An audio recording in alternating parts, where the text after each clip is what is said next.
OK. Donc, pardon. Vous vous rappelez notre calcul de l'impôt. Ce qu'on fait depuis la semaine passée, c'est vraiment le calcul de l'impôt en 5 étapes. Je vous les répète, je vais juste vous les montrer là. Je ne répète pas tout ça. C'est encore ça qu'on va faire aujourd'hui. Dans un calcul d'impôt, première étape, tu prends ton revenu imposable, tu le décortiques en tranches, puis tu appliques les bons taux d'impôt sur les bonnes tranches de revenu imposable. Ça, ce n'est pas les bons taux, je vous rappelle. Il faut aller chercher les bons taux dans votre volume pour 2024. Deuxième étape, tu réduis l'impôt avec des crédits d'impôt, des crédits personnels, crédits d'impôt personnel, oui. Troisième étape, tu t'appliques l'abattement d'impôt du Québec, parce que, pour la raison que j'ai déjà expliquée. Quatrième étape, tu vas venir mettre en retranchement d'autres crédits d'impôt qui se placent après l'abattement. Il y en a deux. C'est le crédit pour contribution politique et le crédit canadien pour la formation. On va les pratiquer aujourd'hui, ces deux crédits-là.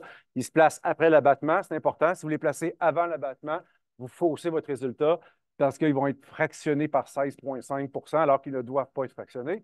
Ils doivent être placés après. Puis la dernière étape, on retranche nos retenues d'impôt. C'est comme ça qu'on arrive à notre solde dû ou remboursement. Je vous montre ça donc, si je reviens à la table des matières, c'est exactement ça qu'on a ici. Alors, ça commence ici au point 3 et ça se termine au point 5.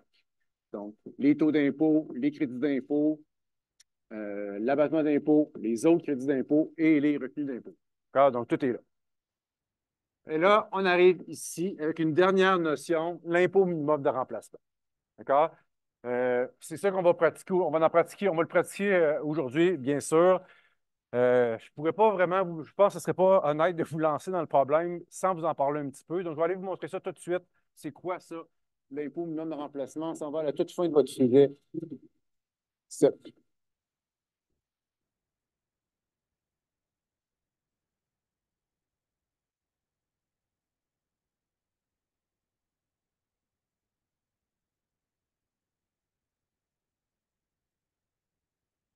arrive.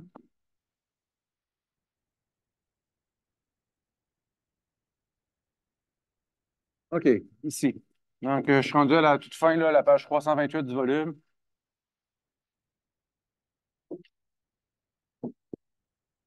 Dans le fond, l'impôt minimum de remplacement, c'est comme un deuxième calcul d'impôt qu'il faut faire avec des règles un petit peu différentes. Puis l'idée, c'est comme son nom l'indique, de faire payer un minimum d'impôt euh, aux gens qui gagnent des gros revenus puis qui payent quand même assez peu d'impôts. Hein? C'est un petit peu ça l'idée, c'est d'assurer un paiement minimum d'impôts à des gens qui profiteraient beaucoup des largesses du système fiscal. Je dis largesse, je devrais dire générosité, d'accord? Euh, donc, je vais vous montrer quel revenu j'ai en tête. Donc, dans le fond, là, si on peut mettre ça en parallèle comme ça, à gauche ici, ce qu'on appelle le calcul de l'impôt selon les règles standards, c'est ce que je vous montre depuis la semaine passée. Donc, le fameux calcul d'impôt avec les 5 étapes là, de tout à l'heure, que je vous ai montré tout à l'heure. Donc, on arrive à un résultat qu'on pourrait appeler, qu'on appelle l'impôt fédéral de base, qu'on pourrait appeler l'impôt régulier. Mais là, ce qu'il va falloir faire, c'est quand on a terminé notre premier calcul d'impôt, on s'en va faire un deuxième calcul d'impôt, qui est le calcul de l'impôt minimum de remplacement, avec des règles différentes. OK? Et là, vous allez arriver à un résultat différent. Et à chaque année, le contribuable doit toujours payer le plus élevé des impôts de ces deux impôts-là, soit l'impôt régulier, soit l'impôt minimum de remplacement. Donc, si l'impôt minimum de remplacement est le plus élevé des deux, on va terminer notre calcul d'impôt avec l'impôt minimum de remplacement. Donc, on va appliquer notre abattement, puis nos autres crédits d'impôt, puis nos retenues d'impôt effectuées. On va terminer le problème avec notre montant le plus élevé. Ça ne touche pas tout le monde, ça. Okay? Ça doit toucher peut-être 5 des gens. Donc, pour 95 des gens, moi y compris, vous dans la classe, vos parents, je suis pas mal sûr que le deuxième calcul, il donne 0. Okay? Donc, à chaque année, eux doivent, ces personnes-là, moins compris, on doit payer le plus élevé entre l'impôt selon les règles standards ou 0. Donc, on utilise tout le temps l'impôt standard. Mais pour peut-être un 5 de la population, ça pourrait s'appliquer. Ça pourrait donner un chiffre plus élevé selon les règles d'impôt minimum que selon les règles standards. Et c'est qui ce 5 %-là que j'ai en tête, vous pensez? Ça vise qui, cette mesure-là? Vous pensez les étudiants, les gens sur l'assistance sociale? Les très fortunés. Les très fortunés. C'est ça que ça vise. Ça vise les gens, d'accord, qui ont profité au maximum des avantages dans le système fiscal traditionnel. OK? Vous les connaissez. Excuse, jeune homme, tu m'écoutes-tu? Ça pourrait être intéressant pour toi. Dans le régime fiscal ordinaire, vous le savez, il y a des natures de revenus qui sont moins imposées. Par exemple, le gain capital. Vous savez, toujours quelqu'un qui s'enrichit de 100 dans une année, ce n'est pas 100 qu'il met dans son rapport d'impôt, c'est 50. C'est toujours bien intéressant. Il y a une moitié de ton enrichissement qui n'est jamais imposé. Imaginez le gain capital admissible à la déduction pour gain capital. Vous rappelez-vous le fameux million à vie, là, disponible à vie qu'une personne peut prendre pour annuler complètement un gain qu'il fait en vendant des actions? C'est encore mieux. Les revenus de dividendes, avec la majoration, puis mais surtout le crédit d'impôt pour dividendes, faites-moi confiance, le revenu de dividendes, c'est une source de revenus qui coûte moins cher que les autres. Les options d'achat, vous vous rappelez, certains employés qui reçoivent des options d'achat d'actions de leur employeur réussissent à s'imposer des fois sur la moitié de leur enrichissement. Donc, tout ça pour vous dire que quelqu'un qui abuse de ça, pas que c'est pas le bon terme, mais qui en prend beaucoup, quelqu'un qui profite beaucoup, beaucoup de ces allègements-là, il se ramasse dans une situation où il a fait beaucoup de revenus, mais il paye très peu d'impôts. C'est lui qui est visé. C'est lui qui risque fort de se faire prendre par l'impôt minimum de remplacement. Juste, je vais aller vous le montrer avec un exemple, mais je suis obligé de vous montrer un petit peu le calcul, que vous puissiez voir le calcul tout à l'heure. Donc, je vous le montre rapidement, mais ça ne m'inquiète pas parce qu'on va le pratiquer beaucoup aujourd'hui, 2 fois plutôt qu'une. La première étape, c'est qu'il faut calculer un revenu imposable modifié. Je vais me mettre en vert, parce que les revenus imposables, on est toujours en vert. Un revenu imposable modifié. J'ai dit vert. J'ai dit fluo. Voilà. Donc, vous voyez un petit peu ici, là, ça, je vais l'enlever. Peut-être déjà enlevé. Ça, on fait comme si ça n'existait pas. Je ne veux pas qu'il y ait trop d'ajustements. On va s'en tenir à ceux qui sont là. Donc, dans le régime modifié, les règles du jeu sont différentes. Premièrement, on fait semblant que les gains capital sont imposables dans une fraction de 100 d'accord? Donc, non pas juste 50 Donc, si un gain n'est pas admissible à la DGC, on fait semblant d'impôt, pas fait semblant, on va imposer dans le calcul une fraction de 100 du gain. Pour d'autres gains, c'est une fraction de 80 qu'on va imposer si le gain est admissible à la déduction pour gain capital. Les revenus de dividendes, on va les imposer tels qu'ils sont encaissés. Donc, quand tu encaisses un revenu de dividende, il n'y aura pas de majoration, pas de crédit d'impôt. On veut vraiment trouver le montant que tu as encaissé. C'est la fiction qu'on va faire. Puis on va imposer 100 de l'enrichissement qui est lié aux options d'achat d'actions. C'est ce qui nous donne un calcul. Ça s'appelle le revenu imposable modifié. La deuxième étape, c'est de calculer l'impôt minimum de remplacement. OK? Pardon, c'est mon calcul, comme mon calcul technique. Là. Je pars de mon revenu imposable standard, dans lequel 50 des gains sont déjà imposés, une fraction de 50 sont déjà imposés. Puis là, je vais faire des ajustements. Je vais rajouter une autre fraction de 50 pour amener ça à 100 Pour les gains admissibles à la DGC, je vais rajouter une fraction de 30. Je vais enlever la majoration que j'ai appliquée sur mes dividendes, parce que dans mes revenus imposables standards, mes dividendes sont majorés. Moi, je veux les démajorer, si on veut, donc je vais enlever la majoration. Donc, c'est ça qu'on va mettre en pratique aujourd'hui. Le deuxième calcul, c'est le calcul de l'impôt minimum de remplacement. Donc, on prend le revenu imposable modifié qu'on vient de calculer tout à l'heure, on applique une exemption de base. Ensuite, on applique un taux d'impôt unique de 20,5 Donc, dans le régime modifié, ce n'est pas des taux d'imposition progressifs comme on le connaît dans le régime standard, 15, 20,5, 26, 29, 33, c'est pas ça. C'est 20,5 point final de taux d'impôt qu'on applique. Ensuite, on peut réduire l'impôt avec tous les crédits d'impôt personnels, avec quelques variantes. Premièrement, c'est seulement la moitié des montants des crédits qui sont accordés et non pas 100 de la valeur des crédits. Donc, c'est comme si tu divisais en deux la valeur de tous les crédits d'impôt personnels. Il y en a 2 qui ne survivent pas. Il y a 2 crédits d'impôt personnels qui existent dans le régime normal que tu ne peux pas utiliser dans le régime modifié. Ils sont là, pas de crédit pour dividendes, parce qu'il n'y a pas de majoration non plus de toute façon, puis pas de crédit pour contribution politique. Puis le crédit pour don, lui, ce n'est pas 50, c'est 80. On va mettre ça en pratique aujourd'hui. Je vais vous montrer un exemple. Regardez, ça saute aux yeux, là. Regardez. Un exemple bien simple de ça. Okay? Regardez, je tire ma ligne ici. À gauche, c'est le calcul standard. À droite, c'est le calcul modifié. Vous avez quelqu'un rapidement, un investisseur qui a fait dans l'année des revenus d'intérêt, un gros gain capital en vendant des actions, entièrement admissible à la déduction pour gain capital. Donc, à gauche, je vois rapidement parce que c'est un régime, c'est un calcul standard que vous connaissez. Donc, ici, on va s'imposer sur les intérêts de 16 000, on va s'imposer sur la moitié du gain capital de 800 000, ça fait un revenu de 416 000. Ensuite, dans le revenu imposable, il peut venir retrancher un moins 400 000, la fameuse déduction pour gain capital, pour abaisser le revenu imposable à 16 000.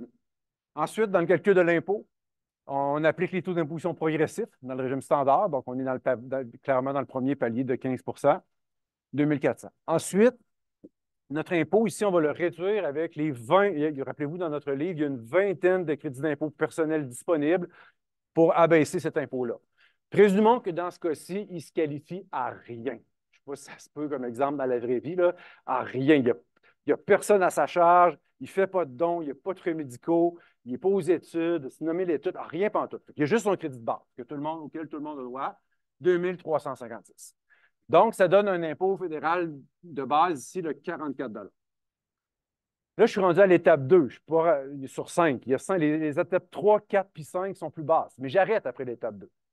Je m'en vais faire un calcul selon les nouvelles règles, les règles de l'impôt minimum de remplacement. Okay? Juste avant de faire le calcul modifié,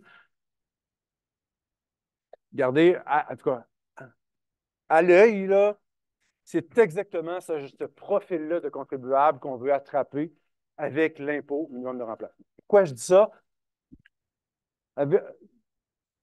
Si je vous posais la question, là, cette personne-là, dans l'année, là, elle s'est enrichie de combien?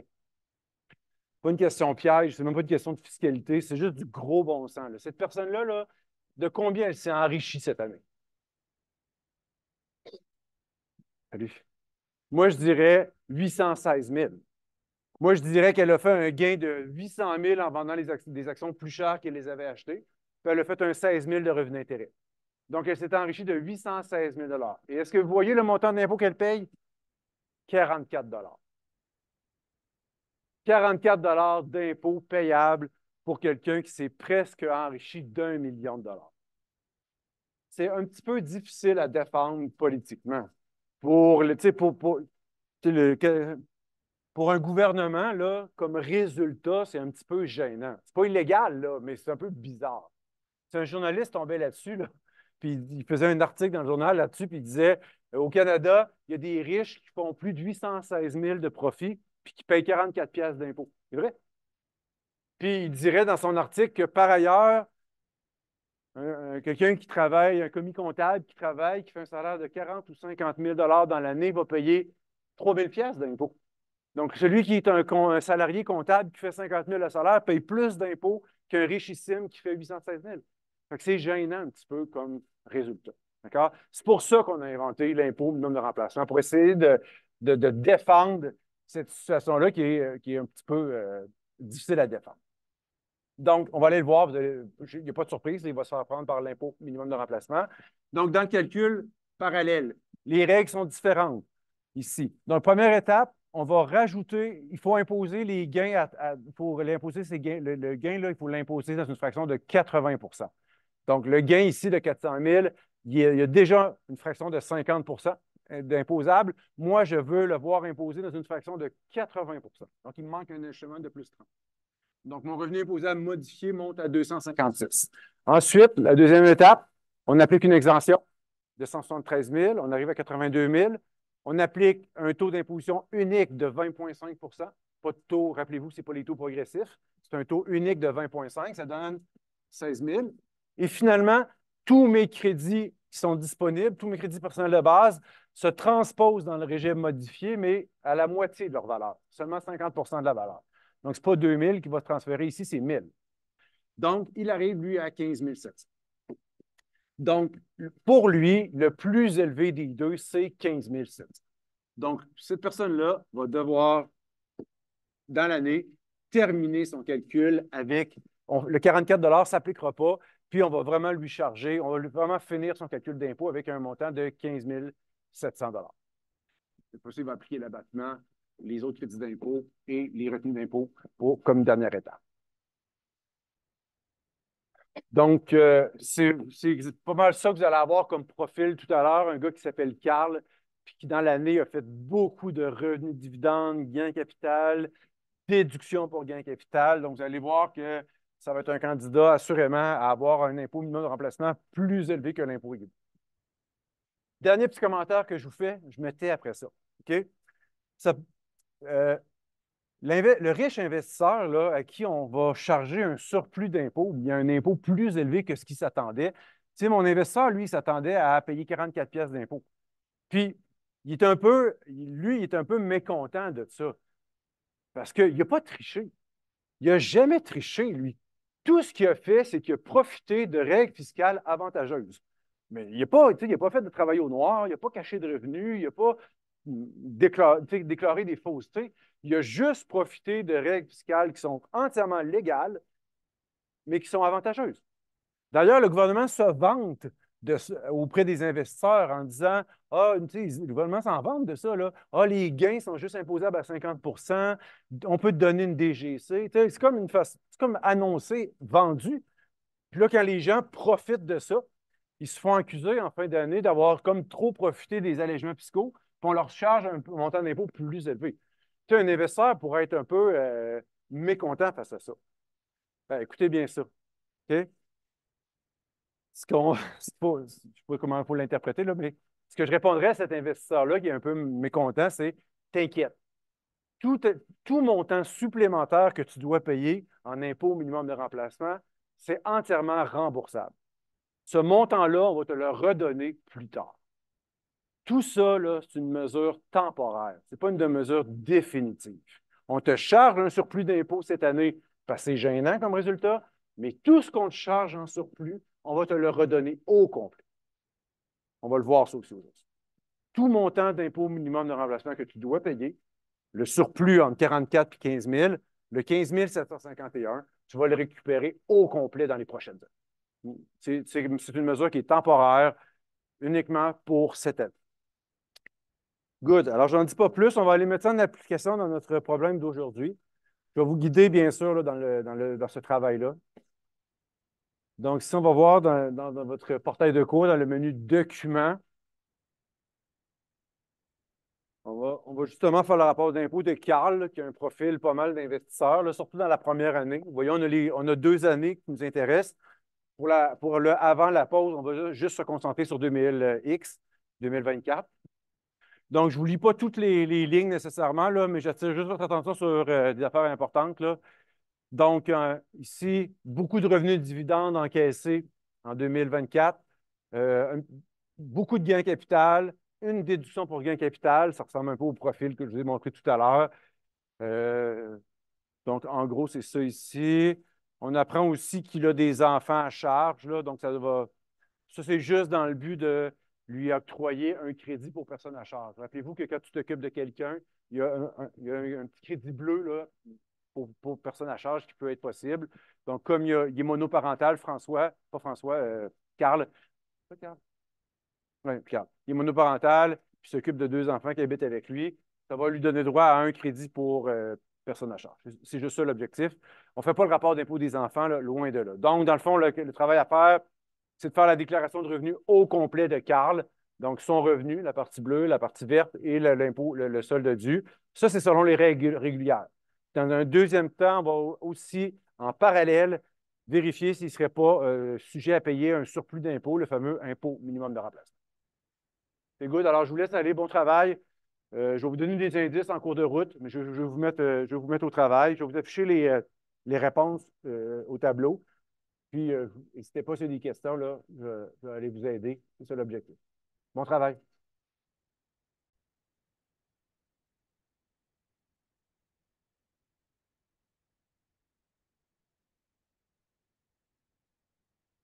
OK, on va regarder la solution ensemble.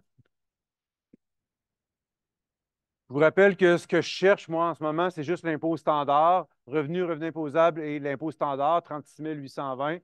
Je vous disais que ça, c'était le résultat après 9 crédits d'impôt. Je peux vous le montrer. Ben, je l'ai montré tout à l'heure, là, mais dans le fond, euh, donc mon revenu, mon revenu imposable, puis surtout mon calcul de l'impôt qui donne 36 820, puis mes 9 crédits sont là, 1, 2, 3, 4, 5. On va les regarder, bien sûr, un par un. D'accord?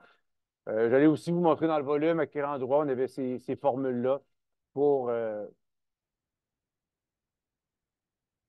pour chacun des crédits qu'on n'a pas vu la semaine passée.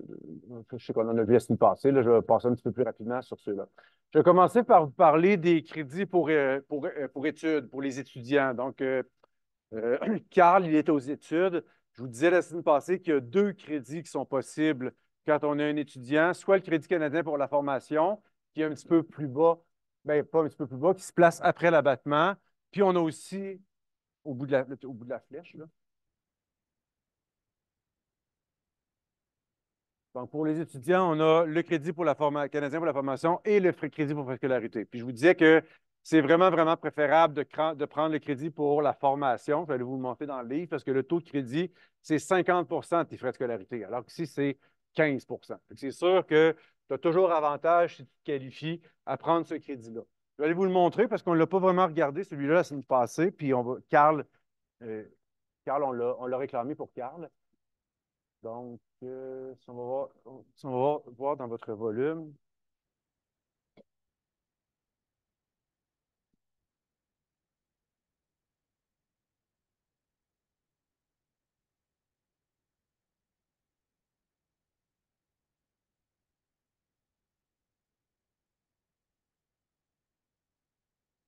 OK, donc, on est ici à donc 5,3. Là, je suis vraiment très, très loin je suis à la toute fin de votre sujet 7 parce que c'est un crédit qui se place après l'abattement. Donc, c'est complètement après les 21 crédits d'impôt personnel qui sont avant l'abattement. Donc, c'est vraiment vers la fin. La formule qui est admissible, la formule, le calcul du crédit est ici.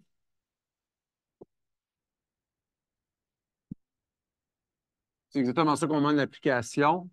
50 de tes frais de scolarité payés. Donc, c'était 1200 pour Carl. En gros, les critères, c'est l'âge ici, là. D'accord? Donc, il faut être plus de 25 ans. Donc, comme Carl est dans la quarantaine, ça lui donne droit de prendre ce crédit-là. 50 de tes frais de scolarité, il y a un maximum, OK? Le maximum, c'est ton solde cumulatif du compte théorique. Ce montant-là, il est toujours donné. Dans la vraie vie, tu n'as même pas besoin de le calculer. Le gouvernement va te le donner sur ton éducation, un peu comme un maximum déductible au titre de REER. Pour votre information, regardez un petit peu ici, là, ce crédit-là, il a été inventé en 2019. Puis le gouvernement a dit, à partir de 2019, vous accumulez dans cette espèce de compte-là un montant de 250 par année. Donc, en 2019, quand on a donné naissance à ce crédit-là, les gens qui avaient plus de 25 ans ont gagné un 250 pièces dans ce compte-là. L'année d'après, un autre 250. L'année d'après, un autre 250. L'année d'après, un autre 250. Donc, ça fait 4-5 ans que ce crédit-là existe, puis que les gens gagnent un 250 dans ce compte-là. Peut-être qu'ils en ont utilisé aussi dans le passé. Bref, là, là, ce solde-là pour Carl, on vous le dit, hein, il est de 1000 $. Donc, c'est des 250 qui ont été accumulés depuis 4 ans à peu près. Donc, ce solde-là, il est à 1000 $ pour Carl. Donc, la formule, c'est le crédit, ça va être un crédit de 600 $. Le moindre de 600, 50 de 1200 ou de mon compte qui est à 1000 $. Donc, le moindre des deux, ça va être 600 $. 600 $ qui se place après l'abattement, je répète. Donc, il sera pas, si vous le mettez, ce montant-là, avant l'abattement, il va être réduit après par l'application de l'abattement. Il ne faut pas le réduire. C'est pour ça qu'il est placé après l'abattement. Ça va pour ça? Maintenant, l'autre crédit qui est moins intéressant, on va aller le réclamer quand même. OK? Mais bien sûr, le 600 $ qu'on vient de réclamer, il va venir se placer en moins dans mon autre calcul de crédit. Donc, si je vais aller vous montrer dans le volume, je m'en vais avant l'abattement cette fois-ci. On a parlé un petit peu la semaine passée ici.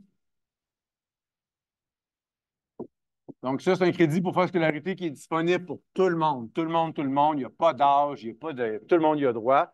Il est juste moins intéressant. Ici, c'est 15 D'accord? Donc, 15 fois ton 1200.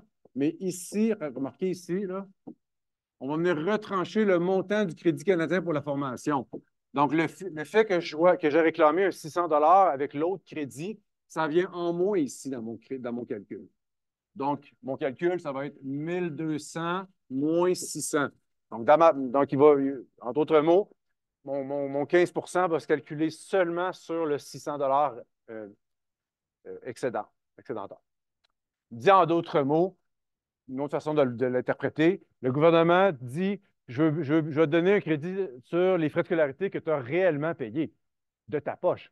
Est-ce que tu as vraiment réellement payé 1200 de ta poche? Non, parce que le gouvernement fédéral vient de te redonner un 600. Tu viens d'encaisser un 600 pièces en rose là, dans notre solution. Donc, le montant que tu as réellement payé, c'est net du 600 qui vient d'être remboursé avec les crédits d'impôt. Donc, on va appliquer le 15 sur le montant, sur la différence entre les deux. Ici. Donc, 15 fois, ouvrez la parenthèse, mes frais de scolarité payés moins ce que je viens de demander en crédit d'impôt remboursable. Ça fait un crédit de 90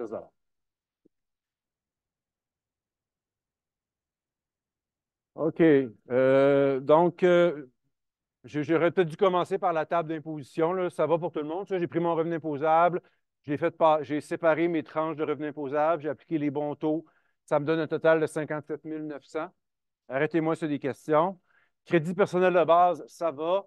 Ensuite, les crédits pour personnes à charge. Comme je vous disais, Steve, compte tenu qu'il est monoparental avec deux personnes à charge qui habitent avec lui, ça lui donne sûrement droit à un crédit pour personne à charge. Je vais aller vous le montrer dans le tableau. C'est le plus visuel ici. C'est ceux qui sont en bleu. Hein. Il y en a quatre ici. Donc, lui, ça s'applique pas. Ça, c'est un crédit si tu as un conjoint qui fait peu de revenus. Il y a pas, donc, Carl n'a pas de conjoint. Lui, ça serait possible. Ça, c'est le fait d'être sans conjoint, comme dans le cas de Carl, puis on pourrait qualifier une personne comme équivalent de personne entièrement à charge. Euh, Aidant naturel, ce ne sera pas possible parce que ça prend des enfants handicapés de moins de 18 ans. Puis aidant naturel, je pense que ça serait possible aussi. OK? Mais on ne peut pas les cumuler. Regardez la flèche rouge. La flèche rouge dit que si tu t'occupes d'une seule personne à charge, cette même personne-là ne peut pas t'ouvrir droit à deux crédits. Tu ne peux pas cumuler deux crédits sur la tête de la même personne. Donc, tu vas devoir choisir lequel des deux. Puis, logiquement, tu vas prendre le plus payant, le crédit qui est le plus élevé.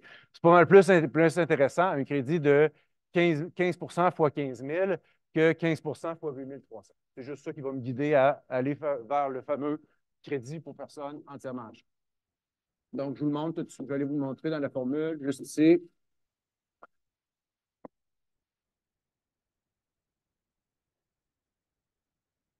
Donc, pour avoir droit à ce crédit-là, il faut être sans conjoint.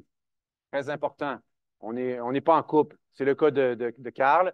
Puis, il faut qu'à la maison, on s'occupe d'au moins une personne parmi celles-là. Puis, ici, on a un enfant mineur. Donc, c'est celui. Donc, c'est comment il s'appelle le garçon de Carl, mineur François. Donc, François se qualifie parfaitement à cette personne-là. Donc, on va calculer le crédit de cette façon-là. 15 705 moins le revenu de François. Il est de combien le revenu de François? Zéro. C'est l'idéal. Quand tu as un enfant qui n'a pas de revenu, ça amoindrit pas ton crédit. On est vraiment dans la meilleure situation. Ici, là, c'est moins zéro. Donc, vraiment, on va avoir droit au plein montant de crédit. Donc, 15 705 moins le revenu de François de zéro, ça fait un 2 356.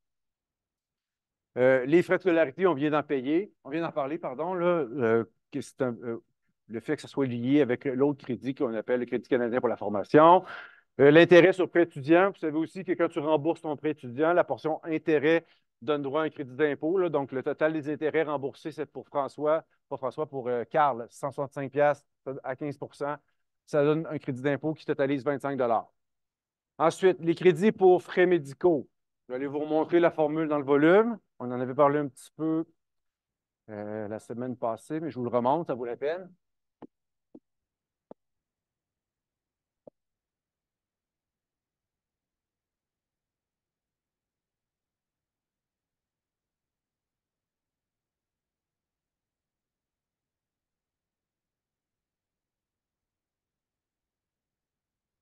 Donc, la formule, elle est ici.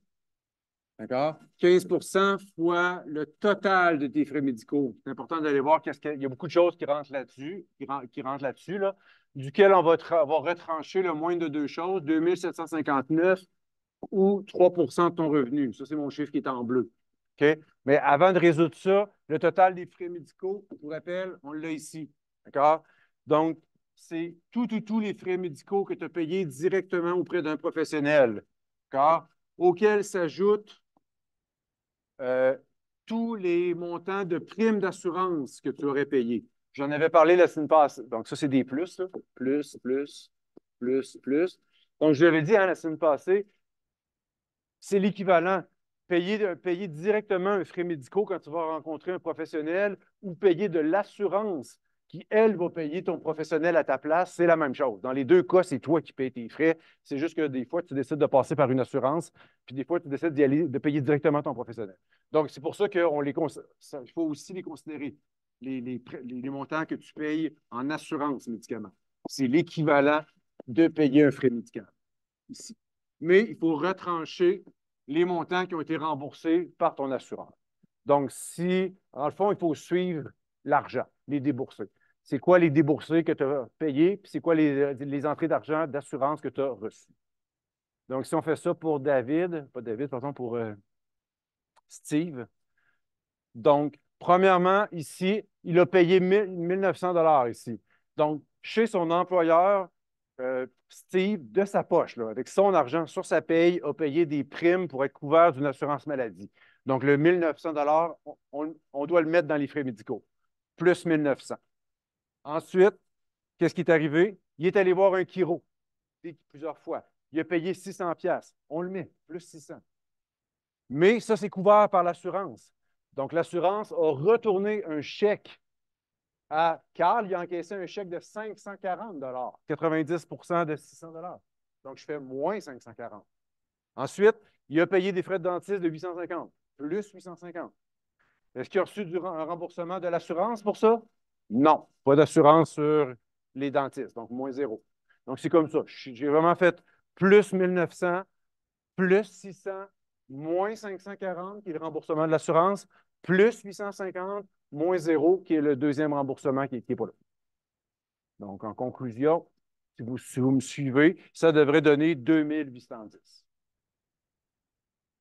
J'ai expliqué un petit peu tout ce que je viens de faire. Donc, pour arriver à 2810, puis on retranche de ça le moins de 2759 ou 3% du chiffre bleu, là, qui est énorme. Donc, le moins entre deux, ça va vraiment être 2759.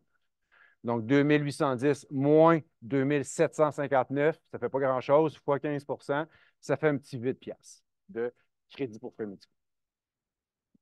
Est-ce qu'il y a des questions par rapport à ça? Ça va? On continue. Le crédit pour don, je vais le garder pour la fin. D'accord? C'est voulu, là. J'y reviens. Les crédits pour dividendes. Donc, les dividendes sont à la fois majorés et viennent avec un crédit d'impôt. Je peux vous les remontrer dans le volume. Le crédit pour dividendes, on a un tableau qui l'explique quand même assez bien. Ici, justement. Hein. Donc, crédit pour dividendes, juste à la deuxième page. Donc, vous avez deux situations possibles. Pour un dividende qui n'est pas un dividende déterminé, c'est une majoration de 15 puis le crédit d'impôt, c'est 9 du dividende majoré. Donc, le 115, il vient ici, là, 9 de 115. Pour un dividende déterminé, c'est une majoration de 38 puis ton crédit d'impôt, c'est 15 de ton dividende de 138, ton dividende majeur.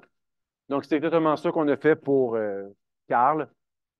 Donc, je vais juste vous remontrer. Je vais juste vous montrer ces dividendes majorés. Donc, mes taux de crédit, là, je les applique sur les chiffres qui sont ici, pas sur les dividendes encaissés. Donc, ça va être 69 000, le dividende majoré, fois le taux de crédit qu'on vient de voir, de 9 Et ça va être aussi mon dividende majoré ici de 48 300 fois 15 Donc, on arrive à des crédits qui abaissent, crédit pour dividende assez important qui abaisse l'impôt. Ensuite, on a toujours les cotisations pour les travailleurs. À chaque fois qu'on est salarié, vient avec ça deux crédits d'impôt. C'est automatique. Tous les salariés, sans exception, ont des crédits pour leur cotisation aux différents régimes publics et le Crédit canadien pour emploi. Ça vient tout le temps ensemble, si on veut. Donc, vous vous rappelez que les montants maximum payables à chaque année, on les a dans le volume. Moi, j'ai fait x 15 bien sûr. Puis, le Crédit canadien pour emploi, il me semble que c'est 1400 quelque chose, là, x 15 de mémoire. Je vais vous montrer pour terminer le crédit pour don qui donne un montant de 1814. Il est assez particulier, le crédit pour don. Je vais vous montrer dans le volume aussi. Il est particulier parce qu'il y a trois taux de crédit qui s'appliquent ici. Page 301.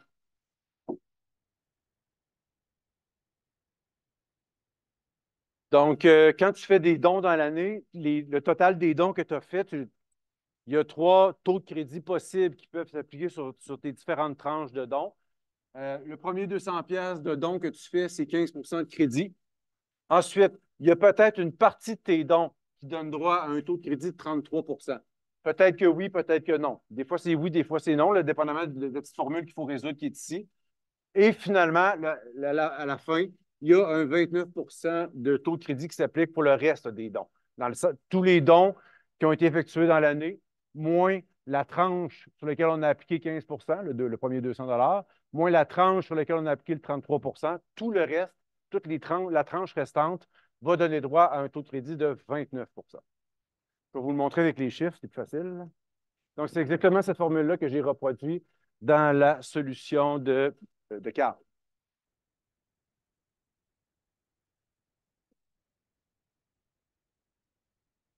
Donc, Carl, il a fait un total de 6 000 pièces de dons. Donc, ce 6 000-là, je le décortique en trois tranches. Premièrement, première tranche de 200 de dons à 15 le taux de crédit. Ensuite, il y a un taux de crédit de 33 applicable sur cette petite formule-là ici. Plus précisément, c'est le moindre de deux choses. C'est écrit comme ça dans le volume.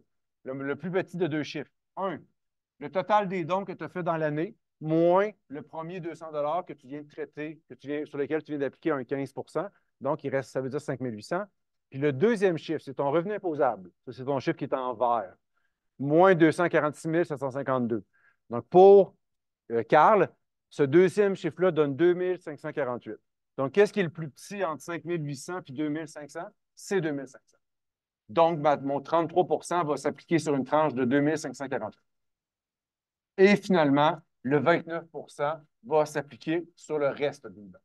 Donc, mon 6 000 moins mon 200, ma tranche de 200 que j'ai déjà considérée à 15 moins ma tranche de 2548 que j'ai déjà considérée à 33, c'est une tranche restante de 3 252 sur laquelle j'applique le taux de 29 Donc, si vous additionnez ça, vous allez arriver à votre total de crédit pour don de 1814.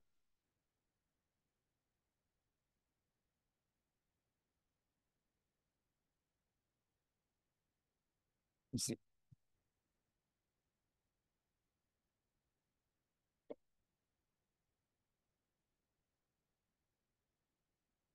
Donc, voilà, c'est un calcul d'impôt standard, mais quand même important parce que ça nous fait revisiter tous les crédits d'impôt que vous devez manipuler puis maîtriser d'ici, bien sûr, d'ici le travail pratique numéro 2 puis l'examen final. C'est good? Donc, écoutez, s'il y a des questions, n'hésitez pas à venir me voir. On prend la pause, c'est le meilleur moment, 15 minutes de pause, puis on s'attaque à notre deuxième calcul, notre fameux impôt minimum de remplacement pour Carl au retour de la pause. Merci beaucoup.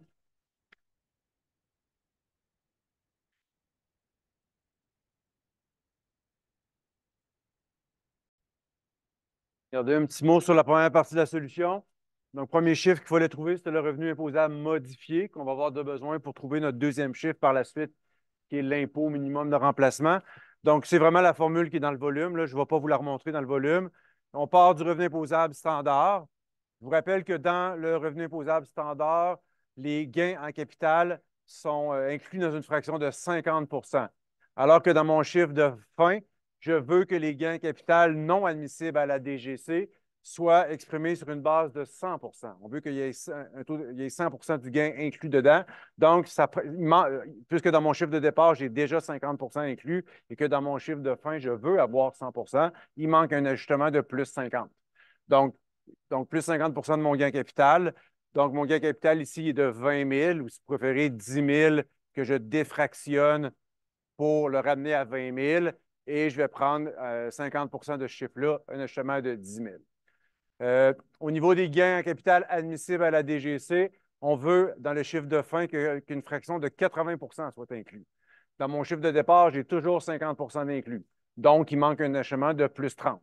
Donc, on doit trouver, on doit trouver comme ajustement 30 du gain capital total de 940 000 qui est ici. Donc, 940, donc si vous préférez, 470 000 que je défractionne pour ramener à 100 et après, je prends un bloc de 30 de ça. Donc, ça fait un plus 282 000. Dernier ajustement, il faut, dans le revenu modifié, avoir des dividendes non majorés. Je vous rappelle que dans ton revenu imposable standard, tes dividendes ont été majorés. Dans mon chiffre de fin, je veux des dividendes sans majoration. Donc, je dois enlever la majoration. Donc, un ajustement de moins 22 300. Moi, la façon que je l'ai fait, il y a différentes façons. Moi, je me suis dit, je vais prendre mes dividendes majorés moins mes dividendes réels. Ça va faire ressortir ma majoration. Je répète, si je prends mon dividende majoré moins mon dividende réel, par différence, ça fait ressortir ma majoration. Moi, c'est ce que j'ai fait. Donc, j'ai pris mes deux dividendes majorés ici, 69, 48, 300. Je les ai additionnés. Ensuite, j'ai retranché les deux mêmes dividendes, mais réels, 60 et 35. Ça fait ressortir la majoration de 22 300 qui a été appliquée sur ces deux chiffres-là. Donc, c'est comme ça qu'on arrive à un revenu imposable modifié de 519 000 qu'on retrouve ici. Donc, étape suivante maintenant, on part de ces chiffres-là et on fait notre calcul d'impôt minimum de remplacement. Euh, ben, c'est prévu comme ça. Vous voulez. Ben, elle est ici, là, cet ajustement-là. Mais vous voulez que ça, la raison plate, c'est parce que c'est écrit comme ça dans le livre. Mais vous voulez que je vous explique la raison OK, vous l'aviez peut-être pas vu là, ici. Il faut vraiment suivre cette formule-là, item par item. Donc là, moi, en ce moment, lui, je l'ai fait, lui, je l'ai fait, puis lui, je l'ai fait parce qu'il s'appliquait dans mon cas. J'ai appliqué ces trois ajustements. Merci de. C'est une bonne question à vouloir préciser. Voilà. La solution? Bien sûr.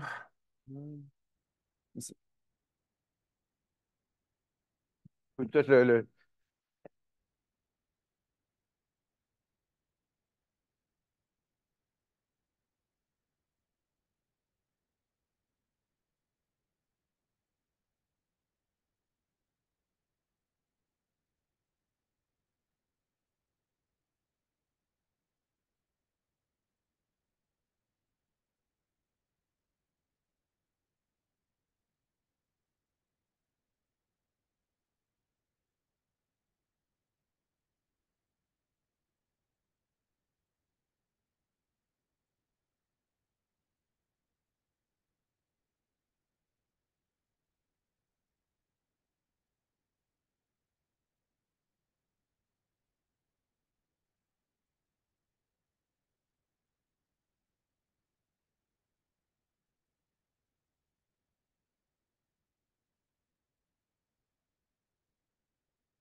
OK, on va regarder la solution ensemble.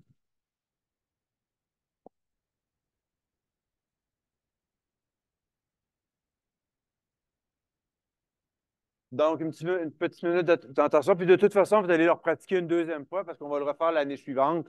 Je veux juste qu'on garde un petit peu de temps pour ça. Donc, le calcul modifié, on s'en est parlé tout à l'heure. Puis, le calcul de l'impôt minimum de remplacement, je ne vous remonte pas la formule dans le volume. Allez la lire, lisez-la attentivement, cette formule-là.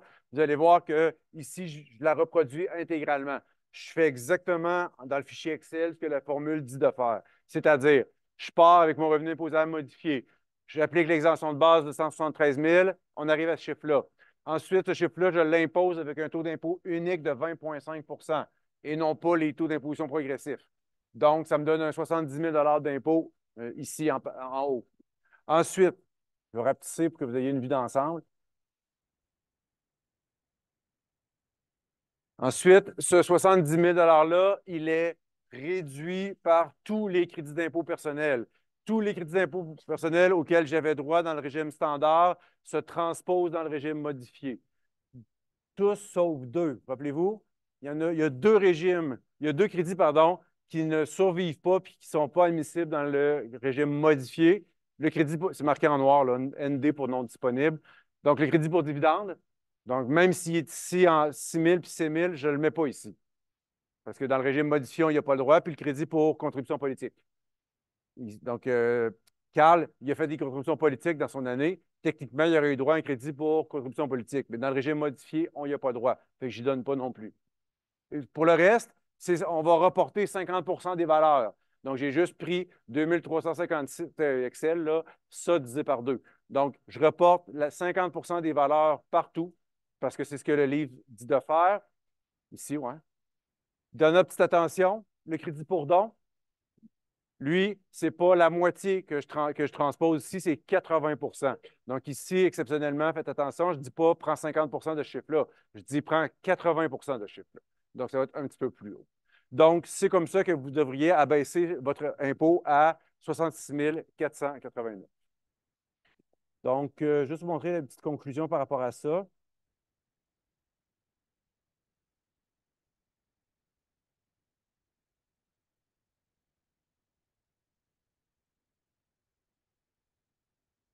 Donc, je vais le grossir tantôt, là. Donc, dans le fond, on a fait nos deux calculs. Notre impôt selon les règles standards, notre impôt selon les règles modifiées. Comme on s'y attendait, Carl se fait prendre par l'impôt modifié parce que son impôt est beaucoup plus élevé. Donc, ce qu'il va devoir faire, c'est terminer son calcul en prenant vraiment l'impôt modifié, non pas l'impôt standard. Donc, l'abattement d'impôt du Québec va s'appliquer sur le 66 000. Rappelez-vous, son 600 qui se plaçait après l'abattement relativement à son crédit canadien pour la formation, il est toujours là. Il va faire chuter à son impôt payable ici, puis on va finalement retrancher les montants déjà envoyés. Donc, ça va lui faire un solde dû, un montant important à payer de 29 000 Ce n'est pas surprenant parce qu'il s'est fait prendre par un surplus d'impôt ici. D'accord? Donc, comme je disais tout à l'heure aussi, euh, donc là, quand on apprend ça à Carl, il n'est pas très content parce que ce n'est pas ça à quoi il s'attendait. Lui, il était sûr qu'il paierait à peu près 37 000 d'impôts. Il avait un peu fait des simulations dans sa tête, puis il ne comprend pas. J'ai même beau y expliquer. Mais rappelez-vous, c'est quoi qu'on va lui dire à Carl? Pas de panique. Le surplus qu'on te charge cette année, c'est temporaire. Tu vas le récupérer dans les prochaines années. Donc, en banque, pour lui, la différence entre 66 000 qu'on lui charge et le 36 000 qu'on aurait dû lui charger normalement, la différence entre les deux, 29 000, on met ça en banque, on garde note de ça, et cet argent-là va lui être retourné dans les prochaines années. Un contribuable a 7 ans pour récupérer son impôt minimum de remplacement. Et justement, pour voir ça, on va se transposer un an plus tard. On va aller faire le rapport d'impôt de Carl pour l'année suivante, justement pour refaire ces calculs-là, puis justement peut-être illustrer comment ça va marcher sur la récupération d'un impôt minimum le remboursement ou la récupération d'un IMR qu'on a payé dans une année antérieure. On va le mettre en pratique. Donc, moi, le meilleur conseil que je vous donne, là, je prendrai mon fichier Excel que vous avez là en ce moment. J'en ferai une copie à côté, OK? Parce que toutes vos cellules sont déjà faites. Faites juste changer vos chiffres. Dans le fond, regardez, ici, là, tous les chiffres que vous avez mis dans votre fichier Excel, c'est la colonne 2000X. Ben, maintenant, changez vos chiffres. OK? Le salaire a changé un peu, mais là, il n'y a plus de dividendes, il n'y a plus beaucoup de gains capital. Mais en gros, votre solution devrait se faire très rapidement si vous faites une copie de votre onglet. Toute votre structure est là. En gros, vous avez les bonnes réponses. Puis, on va aller maintenant voir les chiffres pour l'année suivante. J'ai vu que tu avais une question, toi. Est-ce que ça te revient, tu me le diras. C'est bon? Alors, bon travail tout le monde. Je vais vous montrer les résultats euh, auxquels vous devriez arriver pour votre année suivante.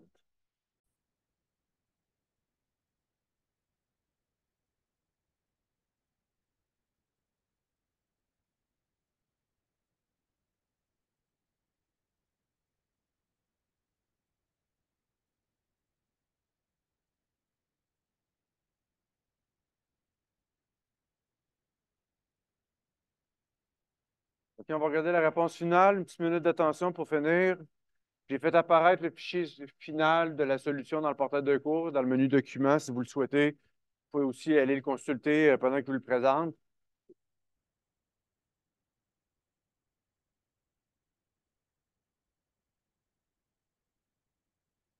OK, un petit peu de minute d'attention, s'il vous plaît. J'en aurai pas, ça ne sera pas bien, bien long. OK, donc on commence par le calcul standard.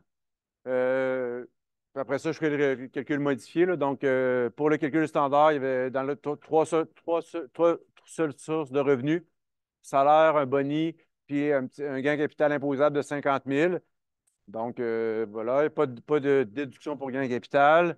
Donc, le revenu imposable ordinaire était à 283 000. Je m'en vais dans le calcul de l'impôt, encore une fois, de façon, le calcul de l'impôt standard. Donc, notre revenu imposable ici de 243 000, on le fait passer dans la table d'imposition en vigueur en 2024, ressort 56 000. Cet impôt-là de 56 000, on l'abaisse avec 5 crédits d'impôt. C'est les 5 mêmes que tout à l'heure. Il y en a 4 qui ont disparu, comme j'expliquais tout à l'heure. Donc, il reste le crédit de base, le crédit équivalent pour personne entièrement en charge parce qu'il s'occupe encore de François, c'est le même montant. Les frais médicaux, c'est le même, moins 8 $. Je n'ai pas été original. J'ai comme encouru exactement les mêmes frais médicaux. Il est allé chez le chiro-dentiste, pareil sur les 2 années. Ce n'est pas très réaliste, mais ça a le mérite d'être rapide. Donc, pareil, le même 8 $ que tout à l'heure ici. Et les cotisations de travailleurs, RRQ puis assurance emploi. Donc, on abaisse cet impôt-là de 56 000. Là, avec les crédits, on l'abaisse à 50 000. Maintenant, donc, je vous fais remarquer que j'arrête ma résolution ici. Je ne m'en vais pas plus bas compléter mes autres étapes d'abattement, puis des autres crédits d'impôt, puis les retenues d'impôt. J'arrête après l'étape 2. Après les crédits d'impôt personnels, j'arrête. Puis là, je vais aller voir le régime modifié. Parce que c'est à ce niveau-là qu'il faut faire la comparaison. C'est après l'étape 2 qu'il faut faire la comparaison. Ce n'est pas à la fin complètement du calcul. Il ne faut pas descendre les deux calculs jusqu'en bas puis comparer. C'est pas ça. On arrête après l'étape 2, après les crédits d'impôt personnel, puis c'est là qu'on fait la comparaison. Donc, je m'arrête ici, puis je m'en vais maintenant voir le régime modifié. Donc, dans le régime modifié, euh, rappelez-vous, un petit peu comme tout à l'heure, on part du revenu imposable standard. Dans le revenu imposable standard, une fraction de 50 du gain est déjà inclus. Moi, je veux voir une fraction de 100 inclus. Donc, on rajoute un autre 50 000. Il y a un premier 50 000 déjà imposé dans le revenu imposable. J'en rajoute un autre morceau de 50 000, ce qui fait que le 100 000 au complet va être imposable. C'est ce qu'on souhaite. Le gain capital complet à 100 va être imposable au complet. C'est le seul ajustement. Il y a pas d'autre, parce qu'il n'y a pas d'autres gains capital, puis il n'y a pas de revenus de dividendes, donc c'est plus rapide. Et ensuite, dans le calcul de l'impôt minimum de remplacement, l'exemption, donc revenu imposable modifié moins l'exemption, on applique un taux d'impôt unique de 20,5 et non pas les tables progressives. On arrive à 24 000.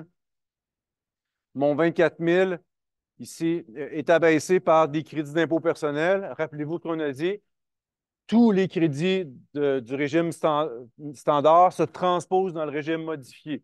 Tous sauf deux. Pas de crédit pour dividende. Ça tombe bien, il n'y en a pas ici cette année. Il n'y a pas de crédit pour dividende, mais donc on peut juste garder, mais on garde ça en tête. Puis, pas de crédit pour contribution politique si on conserve le régime d'imposition modifié. On verra. Puis, dernière petite attention, la valeur des crédits, c'est 50 pour toute la valeur des crédits, sauf un. On fait attention, c'est le don. Donc, encore une fois, moi, j'ai pris la moitié de chacun des crédits partout. J'ai juste fait attention au niveau. Ah, j'ai pas de don. Pas de don la deuxième année. Fait que ça s'est fait assez facilement. Donc, j'abaisse mon impôt minimum à 21 000. Donc là, c'est là que je vais attirer votre attention, d'accord, sur les résultats finaux qui sont ici. Donc, bonne nouvelle pour François, pas François, pour Carl. Bonne nouvelle, en, en 2000YY, là, en 2025, l'année suivante, comme on peut voir, le plus élevé des deux, c'est son impôt standard. Donc, bonne nouvelle pour Carl. Maintenant, en 2025, là, en 2000Y, Carl, tu n'as pas besoin de payer, encore une fois, un supplément d'impôt qu'on appelle l'impôt minimum de remplacement. Parce que c'est l'inverse de l'année passée. Donc, l'année passée, ce chiffre-là était plus haut pour toi, mais cette année, comme tu t'es calmé dans tes gains capital, dans tes déductions pour gains capital, dans tes revenus de dividendes, donc ça donne un résultat fort différent. Donc, Carl, bonne nouvelle, c'est ton impôt standard qui va s'appliquer jusqu'à la fin. Tu n'es pas un candidat cette année pour devoir payer un surplus d'impôt. OK? Correct. Mais de quoi il se rappelle, Carl, par rapport à l'année passée? Qu'est-ce que vous lui avez dit donc à Carl l'année passée? Ouais, hein? Vous avez dit à Carl l'année passée qu'il y avait, parce qu'il était mécontent de payer un surplus d'impôt de 29 600. Puis vous lui avez dit l'année passée, ah, Carl, tu vas récupérer ça dans les prochaines années. Il attend.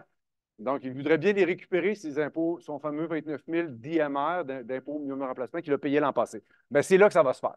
Donc, c'est ici.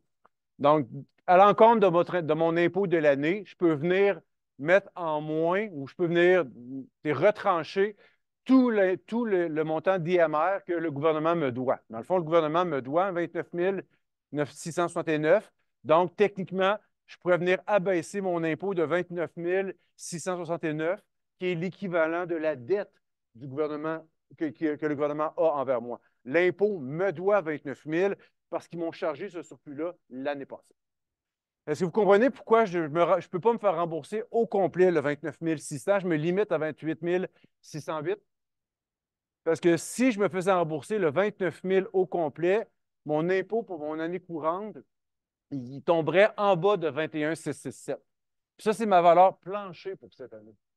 Donc, mon impôt minimum de remplacement pour cette année, même s'il ne s'applique pas, en me faisant rembourser de l'IMR payé dans les années passées, c'est comme une valeur plancher. Il ne faut pas descendre en bas de cette valeur plancher-là.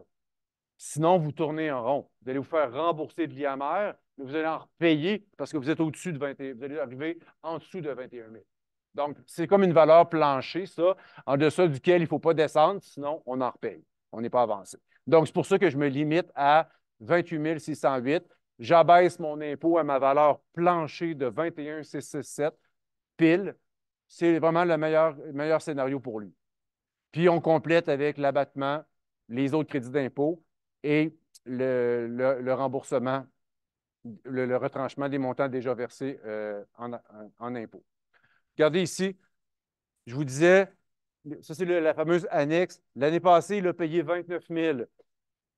Donc, comme je vous l'ai dit aussi, on a 7 ans pour récupérer de l'IMR payé. Donc, le 29 000 payé l'année passée, Carl a 7 rapports d'impôt pour procéder à cette récupération-là. Donc, il est bien parti parce qu'après un an, il a presque récupéré la totalité. Il reste presque rien à récupérer. Puis, il reste encore 6 rapports d'impôt dans les prochaines années où ce sera éligible de récupérer ce montant-là restant. Donc, ce n'est pas trop inquiétant. Là. Je pense qu'il va arriver à le récupérer en totalité. Je vais vous montrer le crédit pour contribution politique, comment on le calcule, parce que tantôt, on ne l'avait pas calculé. Dans le régime modifié, on n'y a pas droit, mais dans le régime standard, on y a droit. Juste vous montrer ça rapidement. Ça ressemble un petit peu au crédit pour don, mais c'est encore plus généreux. Crédit pour contribution politique, je termine avec ça.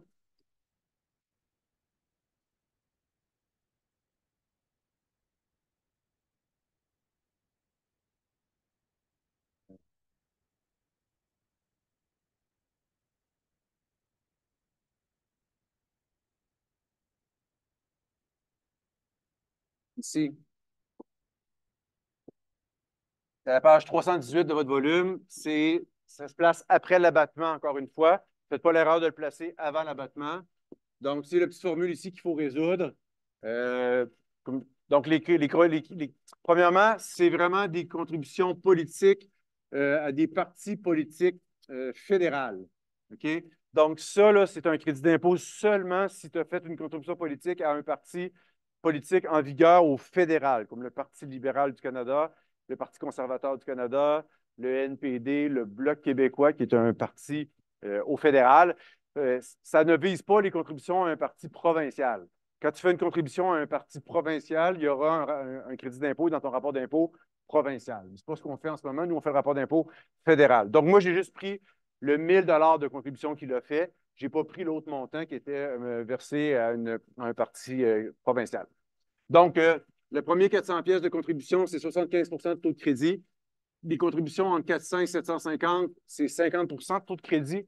Puis les contributions entre 750 et 1275, 33 de crédit. 1275, ici, c'est le maximum.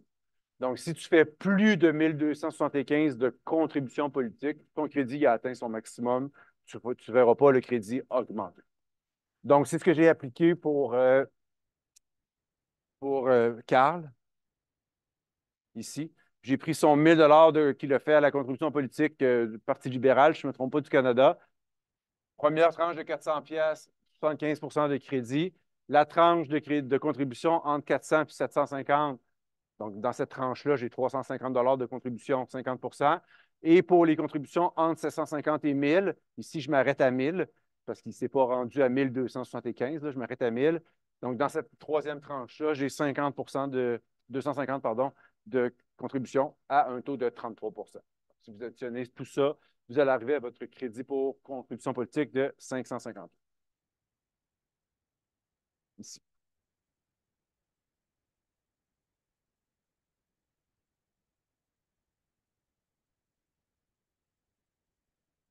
Juste un petit commentaire. Là, vous êtes fatigué, là, mais regardez ça, c'est énorme. 75 de taux de crédit. Ça veut dire que si tu donnes 100 pièces de ta poche au Parti libéral du Canada, il en revient 75 en crédit d'impôt. Ce n'est même pas abaissé ce ne sera même pas amoindri par l'effet de l'abattement, c'est placé après l'abattement. Donc, je répète, tu donnes 100 pièces au Parti libéral du Canada, tu reçois 75 pièces en réduction d'impôt parce que c'est 75 le taux de crédit. Donc, en d'autres mots, le gouvernement finance la contribution politique à la hauteur de 75. Puis c'est avoué parce que dans notre système électoral en vigueur au Québec et au Canada, les partis politiques se financent par des contributions d'individus. C'est les contributions des individus qui font vivre les partis politiques et qui les financent. Donc, ce n'est pas surprenant qu'on mette des incitatifs dans le système fiscal pour encourager les gens qui contribuent aux partis politiques. Donc, voilà pour ça. Alors, je ne sais pas si vous reste des questions après tout ce travail-là. Donc, encore une fois, merci pour votre bon travail. La solution, elle est là. Prenez le temps de regarder ça comme il faut. Si vous avez des questions d'ici la semaine prochaine, n'hésitez pas. Vous pouvez communiquer avec moi là, de différentes façons.